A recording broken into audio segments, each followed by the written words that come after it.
Alright, now that some time has passed and I'm no longer busy with everything in the world, I'm going to go ahead and try and push through the rest of these for the night and hopefully get caught up on my Q&A again.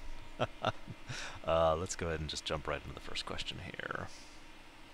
Have you ever played an Atari 2600, and if so, what were your favorite games? Naturally, I have, of course, played on the Atari 2600, as well as several other different versions of the Atari. I can't say I had any particular fondness for the Atari. This may sound horrible, but at the time, I distinctly recall thinking, why would I do these games when I can just go use my imagination and it'll be more interesting? It roughly summarized. And I used to just... I used to be really weird as a young kid. I used to just kind of lay in the grass or sit in a corner or whatever and just kind of think, just kind of let my mind roam and envision stuff or imagine stuff or whatever. Yeah, no, it was pretty weird. But I will give you one game that I do remember on the 2600, and that would be Berserk, if anyone remembers that. Evil Auto. Anyways, next question. What class race combination did you play in RF Online? As usual, whenever I'm betaing a game... Oops, I need to turn this down so you can not have the glare problem. There we go. As usual, whenever I'm betaing a game... There we go. I have a tendency to just play whatever and go through whatever.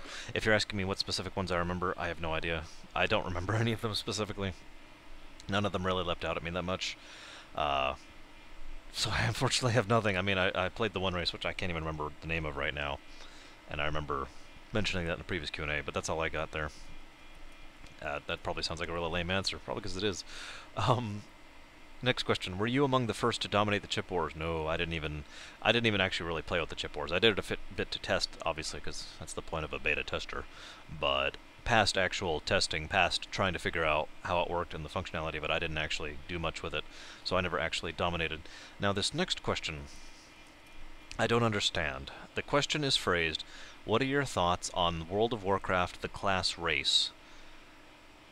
I'm going to go ahead and try and assume that what is being asked there is, what do you think about the class and race options in World of Warcraft, maybe? In which case, I think they're fantastic. I love the classes in WoW, have for many, many years, and I love the races in WoW, and have for many, many years. And I like all the, well, the few additional races they've added. I like the class that they've added. I like the revamps they've done, so that's my thoughts. I'm kind of assuming here, because I'm not actually sure what is being asked there. My other thought was maybe it's asking, what do you think about the combinations, or do I think there's enough? I don't know. Next question here is, what do you think of League of Legends? League of Legends is another of those games, as I've mentioned several times, that if I actually had the availability to do so, I would probably like to devote myself to. As I've mentioned, I was big on Ion of Strife, and Mercs and Techs, and of course, Defense of the Ancients, and so that, you know, Defense of the Ancients type game does hold a great deal of appeal to me. I very much enjoy that mode of gameplay. The problem, as I've said before in reference to League of Legends specifically, is the amount of leeway for getting into it, you know, learning the classes, learning the combos, learning all the specifics of that particular game and that class and the items and all that. Getting into the groove of actually being good takes time, and in my experience, and the experience of several of my friends, how do I put this nicely? People are not very kind towards noobs. They tend to be no tolerance, and that makes it very difficult to get into. It's the same problem a lot of games have, like Team Fortress 2 is another excellent example there of a game that is a lot of fun if you can stand being yelled at and kicked from games and told to stop sucking and because you suck and you don't know what you're doing yet. Let's see here. Next question. Shoot. Where am I? There we go.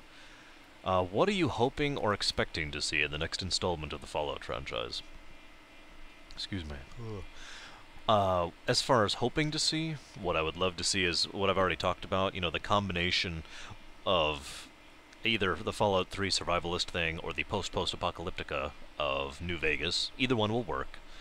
I would love to see it in either the Texas area. I've been saying this for a while. I think Texas is a ripe location for another Fallout game. It would have been an area very heavily hit by the war. It is an area that has lots of open terrain. It could make it a very large, very vast, very expansive campaign. And it has several large cities which might have survived to some extent or another. So you could have the city sprawlscape on top of the open terrain. You could have both within the same area, and I think that would be very enjoyable. As far as what do I expect to see, I expect to see the next Fallout to be an MMO. and I hope I am wrong, because I don't want a Fallout MMO. I don't think it will be done properly. It's just my opinion. Do you think mounts should be added to the Fallout series? Now, the gentleman who was asking this was asking about, you know, things like cars or trains or, you know, airplanes or something like that. You know, obviously mounts in the Fallout sense is going to be vehicles, basically, as we think of them today. Do I think that should be added? I'm really on the fence about this one.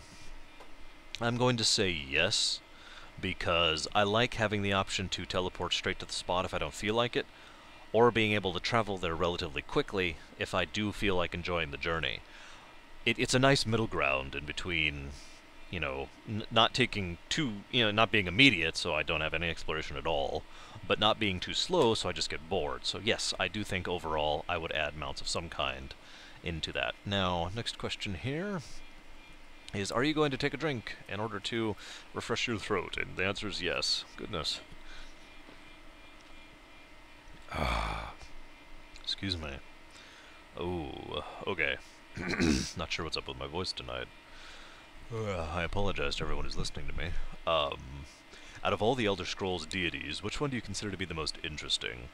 Talos in general fascinates me, especially since, depending on how you interpret it, Talos is actually like 3 separate individuals, or 4, depending on how you look at it, and effectively is the one maintaining, at least from my understanding, the Nirn, you know, maintaining the Mundus in one cohesive unit, and there's something just interesting about that Atlas-type character that I've always found fascinating.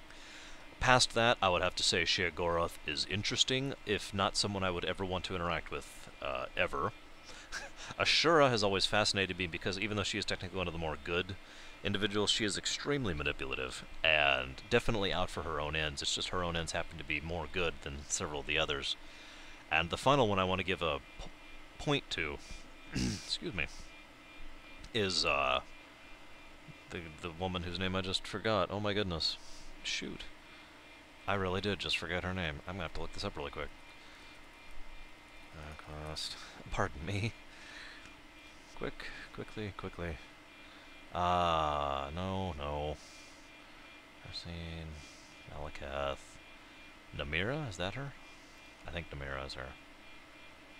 No, Namira is not her. Namira is disgusting. That's horrifying. No, I'm thinking of the one... Oh, this is it. Maybe? Well, apparently I'm just amazingly retarded. I'm sorry, I haven't been sleeping well lately in general, and so I've been having problems functioning. Sanguine! That's it, who's actually a guy, now that I'm thinking about it. Sanguine is the other one I find very amusing, because Sanguine is pretty much the definition of chaotic neutral, done properly. You know, not actually insane or random or chaotic, but actually chaotic neutral, and I find him absolutely hilarious in just about all of his incarnations, so I'd have to go with him. Sorry about the delay there, because I'm amazingly retarded. Why? This is a lengthy question. I'm going to go ahead and ask the question in full. I don't know if I'm going to have space to put this into the comments. Why do you think the Aldmeri Dominion was able to wage war and win against the Imperial Legion, but were not able to take Hammerfall? Why they took Elsewhere and Vanderfall, but did not take the Black Marsh, the High Rock, or the Orc Province? Now, this is an interesting question. This is the kind of lore question I love to debate. Unfortunately, I don't have much to debate here. My personal thoughts on the matter is, well, let's split this up. The reason I don't have too much debate here is I think whenever the War DLC comes out, we'll find out. We'll actually learn what's been going on, because all we have is basically snippets and little bits of details about what happened. And it is my opinion that what happened is not all of the Aldmeri are actually, not all of the Aldmer, I should say, are actually in league with the Dominion, are not actually do not approve of their activities, and do not approve of their, you know, the whole man must be wiped off of the Mundus and resetting reality, that whole plot thing. And so it is my opinion that what we'll find out is that there are people who are going to help us in the Aldmeri. There are people who are going to be on our side, or at the very least not against us, and they are the ones who have been interfering with, either politically or militarily, or in terms of actual sabotage and whatnot, with the Dominion's ability to do these things. Now, there's another possibility, and that is the fact that the Dominion realized somewhere along the line that all they had to do was take out the Legion and force the rule against worshipping Talos, which would cause Talos to cease to exist, which would give them to, or rather would reduce his power to the point where he couldn't maintain the Mundus, which would accomplish their apocalyptic plans. Now, if you'll give me one moment, I need to update a file here. Oh, goodness, I'm sorry for all the delays tonight. It has been a very hectic night. But I'm going to get through these, by God, or die trying, one of the two. Both are acceptable. Okay, next question. Where am I? Okay. Which Bioshock antagonist did you feel is more evil, Frank Fontaine or Andrew Ryan? And do you think who is more evil should be used to measure them? I find that second question funny because it's basically saying, do you think this first question is worth answering? But let's go ahead and cover the second one because that's much quicker and easier to cover. Yes, I think that's an interesting category to put on a thing. I don't think it should be the only thing you measure someone by, but I have had debates. For example, in Babylon 5, who is the most evil individual in Babylon 5? My personal opinion being President Clark. And although actually no, I take that back because I think Emperor Caligula. I can't think of his actual name, but I always call him Caligula for reasons that should be obvious to anyone who gets the reference. The Emperor of not the Malari, the Centauri, who was insane and crazy all at the same time, and just evil. But anyways, so I do think it is a worthwhile thing to debate, but I don't think it is something that should be the only qualification for an individual, for a character, or for a series. Now, as for the previous question, I thought about this a while. I personally think that Andrew Ryan was more evil, because Andrew Ryan was more inclined to what I would consider evil rather than Frank Fontaine, who, while selfish and while immoral, was more of a thug. Frank Fontaine was effectively a very intelligent thug who was out for his own personal power, and that started out, as the money thing, and then the political power, and then the literal power when he started ingesting the atom in large quantities. Andrew Ryan, by contrast, was just had no excuses, had no thuggish background, had no upbringing. He was just a horrible, sick, disturbing human individual who had problems. And so I personally think Andrew Ryan was more evil. Then again, it is also worth noting that while Frank Fontaine's death scene was interesting, Andrew Ryan's was epic and worthy of note in the halls of such things. Did you hear about the Painkiller remake with the Unreal 3 engine? Yes, I did. And as far as what I think about it, the question becomes, will it be a proper remake, which can still be done, or will it be an improper remake, which takes an old game and makes it worse, or will it be a port? All three of these are possible, and of these three, I think a proper remake, the one I would like to see the most, is the least likely, which is very unfortunate. So we'll have to see how that one develops. I don't really have much else to add at the moment, I'm afraid. Regarding Castlevania Lords of Shadows, what was your favorite and least favorite thing about it, and what are some things you'd want improved or added for Lords of Shadows 2? Probably my favorite thing was the story, which is also in combination with the writing and the voice acting. All three really did come together, in my opinion, and I really actually did get into the story a lot. While some people find Gabriel to be not exactly a sympathetic protagonist, and I actually agree to an extent, that wasn't necessary because he wasn't supposed to be sympathetic. He was supposed to be larger than life. He was supposed to be superhuman, and it was demonstrated both in the story and in his actions, in the gameplay.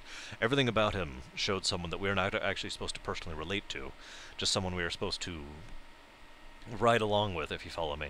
And so I would say overall that was my favorite. The least favorite thing about it is something incredibly minor, and that would be the fact that Dracula was only... as my accent suddenly slips. Dracula was only present for like 20 seconds of the whole game. I know that's such a weird complaint, but ultimately, it's a Castlevania game, and one of the characters I've always liked most in Castlevanias is Dracula, the ones that actually have characterization for him.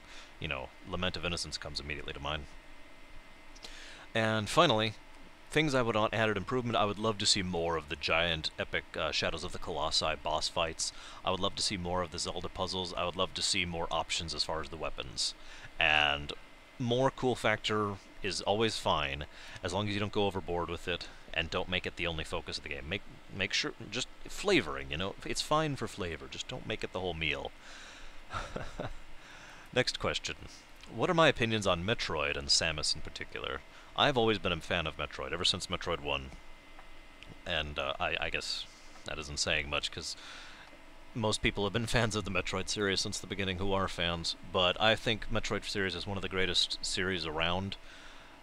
There are only a few games in that series that I don't incredibly like. You know, the Game Boy one was alright, and it was alright. And the DS one, Hunters, it was okay. The story helped Hunters out a lot.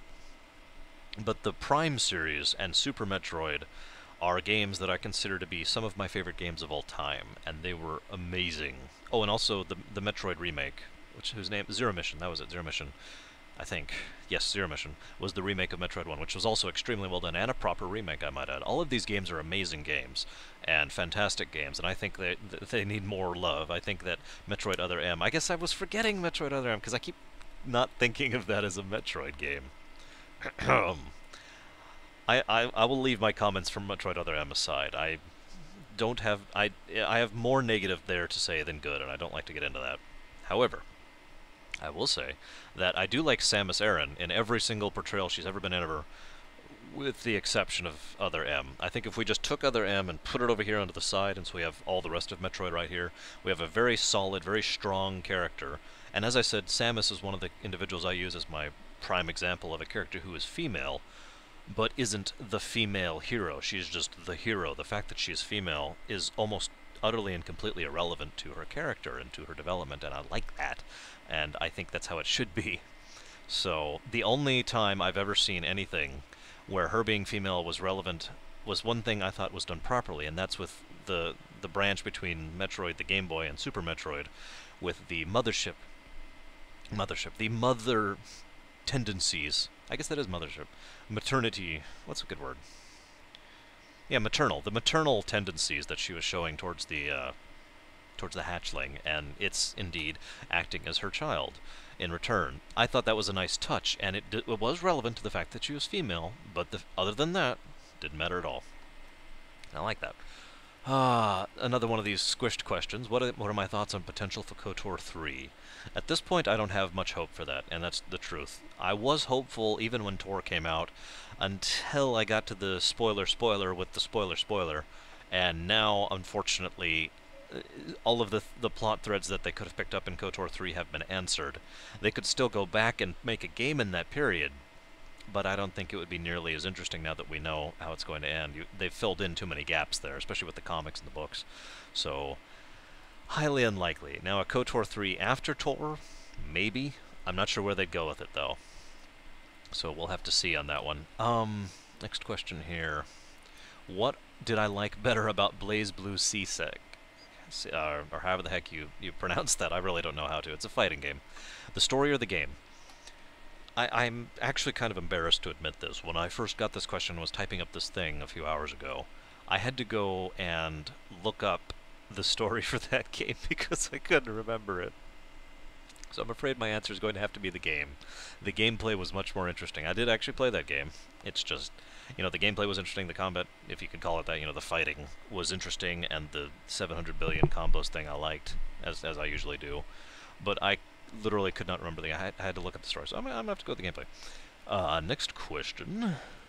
What do you think the secret of the big whoop is? For those of you who aren't in on the loop on this, back in the game Tales of Monkey Island, there was this big treasure that they were after, the secret of the big whoop, and it was supposed to be the greatest secret of all, and the greatest treasure, and blah, blah, blah, blah, blah. To be honest, I never actually thought about what it was. If I'm not mistaken, in one of the later games, they do reveal what it is. It's the island. It's the other island that has the amusement park thing on it. But, in my opinion, that's the sort of thing that shouldn't be answered. It doesn't add anything, in my opinion, to reveal what that is, unless you had something planned out from the beginning. And it was fairly clear they did not. Or at least if they did, it wasn't relevant to the story, if you follow me, or if you could call that a story. It is a story. I think that deserves to be called a story. But my point is, I don't think it should have been answered, so I didn't really debate on it then or now, and I had to go back and think, what would I say it is? I have no idea. It was this box of goldfish right here. This is what the big whoop is. Okay. Next question. No, this was... I want to comment on something really quick. This is another one of the squished questions. The gentleman sending it mentioned how they didn't even get recom in Europe, which I just feel like commenting on real quick, because I had this big old rant about how unfair it is that the Kingdom Hearts games don't come out over here in the States. you know, the final mix versions, which add content. I'm sorry, I'm getting angry about this again. It's so easy to get upset about this because it's actual content. It's plot relevant, story relevant segments and boss fights of awesome, and it just adds to the game. It's the perfect kind of additional, you know, content, the expansion or DLC, whatever you want to call that. And we don't get that. But this gentleman was telling me how they don't even get the remakes like Recom in the Europe, which is criminal. If you'll forgive me for saying so frankly, I cannot believe they don't do that. And I would give so much to go up to Square and say, "Hey, release these games everywhere." No, really. Especially Australia, damn it. Sorry, I'm going to let that go. But the question the gentleman was asking was, what do I think about the rumors about the Kingdom Hearts collection?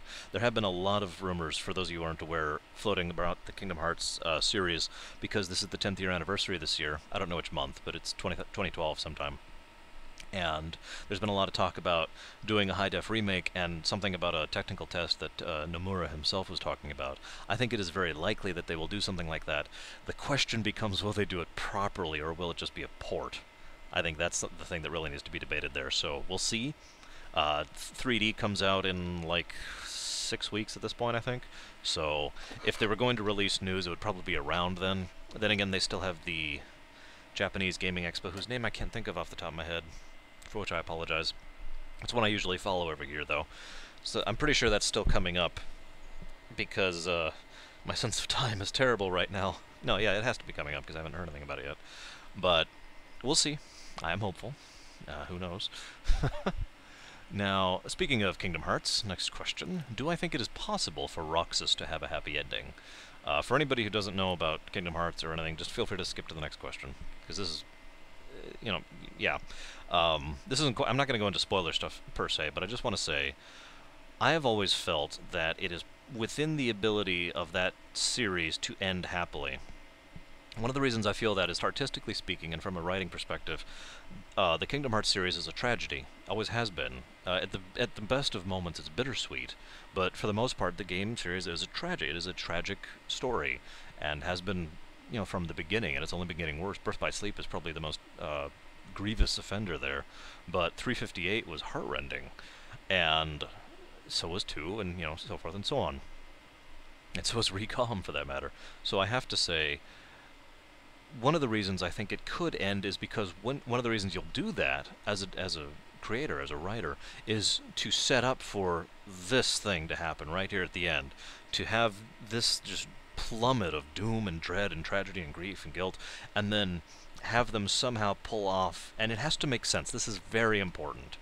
It has to make sense within setting, within the story, for them to pull off an absolutely out of nowhere, unexpected win and happy ending for the people involved, not a tragic ending to a tragic tale. And whenever that's pulled off correctly, which is rare, I'll admit, it is awesome, and I love it. And I would love to see a happy ending for Roxas, and Xion, and Namine, and Aqua, and Terra, and Ventus, and all sorts of other people. I would love it. And Lee. Lee gets a happy ending, too. And so does, Issa, while I'm on the subject. I would really like to see a happy ending for Issa, but let's just move on, shall we? So yes, I guess in answer to the question, yes, I do think it's possible. It just depends on how well they pull it off. In the Legacy of Kain series, who is your preferred protagonist, Kain or Raziel? And what do you think of, like or dislike, about both characters? I was discussing this with my friend in preparatory for this to refresh myself. Unfortunately, I've actually only played the Legacy of Kain series once through. And I say unfortunately because it's a great series, and I would love to go back through it again someday. And I really hope they continue it someday. Anyways, of the two, I would prefer Kain. Raziel is I always have trouble pronouncing that. Raziel is effectively the player's perspective. He is the player character in the sense that he is the pawn piece. He is the knight on the chessboard who is hopping around doing his thing, ultimately at the whims and beck of someone else, but he himself... It's interesting to see a story unfold from that perspective. Final Fantasy X did this as well, with Tidus. You know, you, the player, had as much info as Tidus, the character, did, and you, as the story unfolded, as Tidus learned more, you learned more, and so it's an interesting way to do that, and that's one of the things I liked about him. He was, of course, very awesome, I guess is the word I'll use here. But Kain, by contrast, was very much the chess master. He was very much the one who was actually organizing the field, moving the pieces. And not only was that cool in its own right, but the reason why he was doing it was one I firmly approve of, which is essentially, to heck with fate, to heck with destiny, I'm going to do this my way.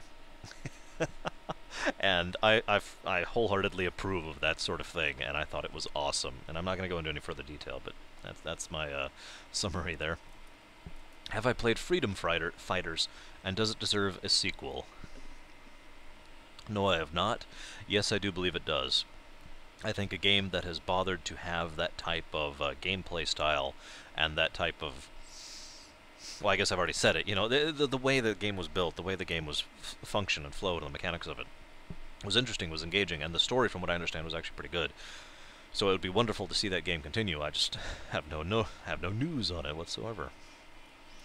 Next question: In your opinion, is Microsoft justified in having users pay $60 plus for the benefits of online play, while PC and PS3 offer this for free? For free, there are. No, I don't think they're justified at all. I don't know how many of you were playing games online back in the day of, like, you know, Doom and Quake and you know, the original old days, you know, Command and Conquer, the original Warcraft. What was going on back in the day is a lot of gaming sites, if you can call them that, would offer matchmaking and hosting services, and you would have to pay for that in order to be able to connect to someone else, because the thought of having online service, which did the matchmaking and all that for you, was still fairly new. Battle.net basically changed all that. It wasn't the first free one, but it was the best. Battle.net came out with StarCraft and Diablo 1, and all of a sudden, it was free, and that's really important. It was free, which was industry-changing. Ever since that day, paying for an online service that isn't something that is regularly updated with new content, such as an MMO, is something that is an old and outdated model, and they only get away with it when they basically can. Now, I'm not saying anything against Microsoft users, or Xbox users, rather. What I am saying is, I think it's wrong that they do that. I think it's wrong that they charge a subscription fee for that. I don't think they should. I don't think it is justified. I don't think it is right. And that's just my opinion on the matter. Speaking, by the way, as someone who does not have an Xbox, I still think it's wrong to charge for that. I've no idea how they get away with that, but they do. And I suppose that's that. Next question. Have you played the indie title Braid? What do you think of it as a side-scroller, and what do you think of the music? Now, the way this question was phrased, I have a feeling I'm going to disappoint the gentleman, because the music I had to actually turn off while I was playing the game. It wasn't bad. Let's just get that out of the way. It was not something I disliked. It wasn't like, oh, this is terrible. It hurt my ears. And I know that's such a weird, almost banal complaint to make, but it's true. It hurt my ears, and I wanted to keep listening to it, and I couldn't. I'm like just kind of cringing more and more, and finally I just muted it. As far as the game goes, Braid was an interesting game with an interesting concept, but to be completely honest, I think Braid is one of those games that was a little bit too far down the artsy curve.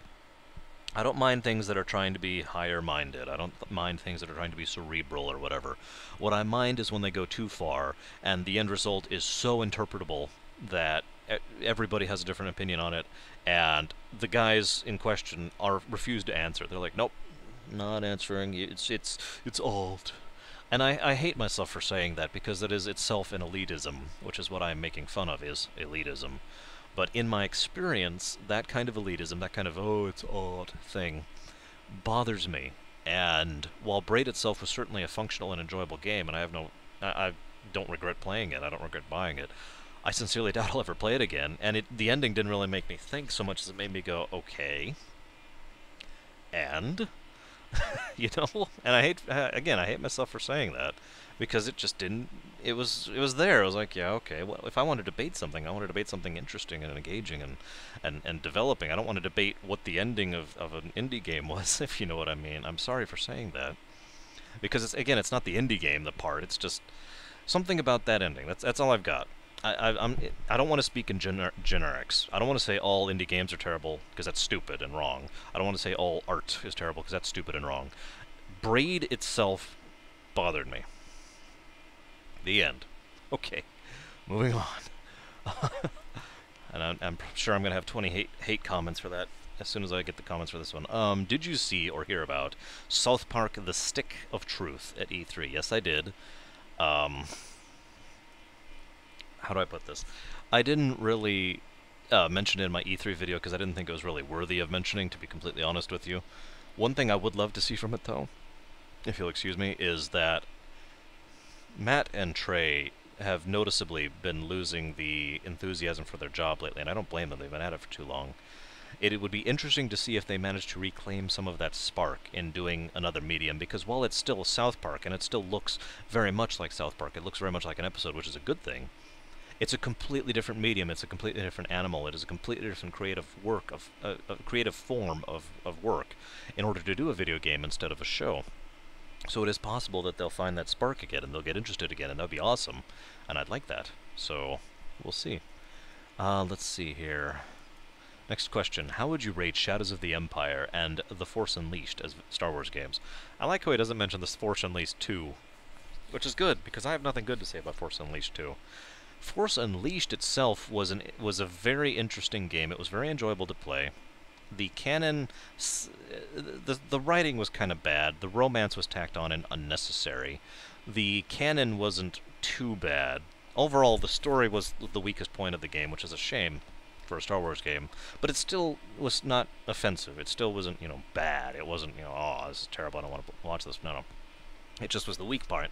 The gameplay was fantastic, and I think it's high time we found a game that let us play as an incredibly powerful Jedi, basically, which is what Force Unleashed was in a nutshell. You get to play someone who actually uses the Force as they used to back in the old days, and I thought that was awesome. So, it was fun, it was enjoyable. As for Shadows of the Empire, I only played the N64 version of that, but I did enjoy it quite a lot, and I enjoyed all of it. I actually have nothing really negative to say. I mean, obviously the graphics had some problems, as it was the N64 generation. And it had some story flaws because it didn't actually get the whole story across, but it's worth noting I had read Shadows of the Empire, the book, and so I knew the story and I knew the plot, and it didn't really bother me, and I got into it. So both good games. Not the greatest, but certainly good.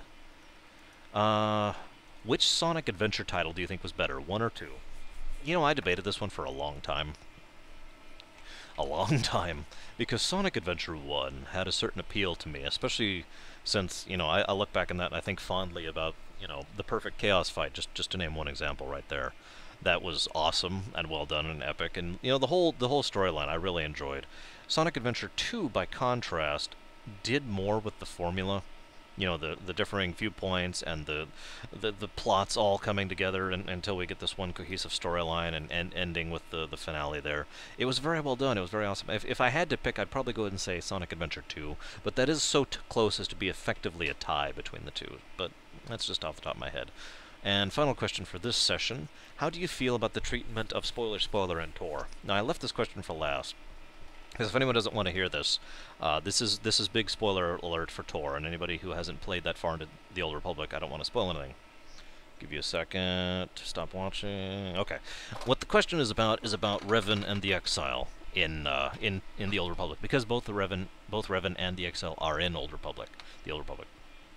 I don't remember the Exile's name off the top of my head, but how do I feel about how they continue the story? I think it was actually basically perfectly done. I think that was one of the true highlights of playing Tor for me, was finding out what happened with Revan, what happened with the Exile, and how it made so much sense. It explained so many things that had been hinted at and mentioned and casually discussed throughout the entirety of the storyline of Tor, and then Revan basically explains a few key tidbits, and all of a sudden it all just fit right into place. It all made perfect sense, and I loved it. I don't think we've seen the last of Revan, personally.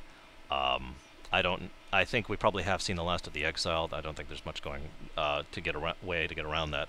But I think Revan is going to be a force in the future in some form or another, and I'm very much looking forward to what they do with it. Now, let's go ahead and take a break and rest my throat a bit, because I don't know what's going on with my voice tonight. And then I'll start on the last chunk of the questions.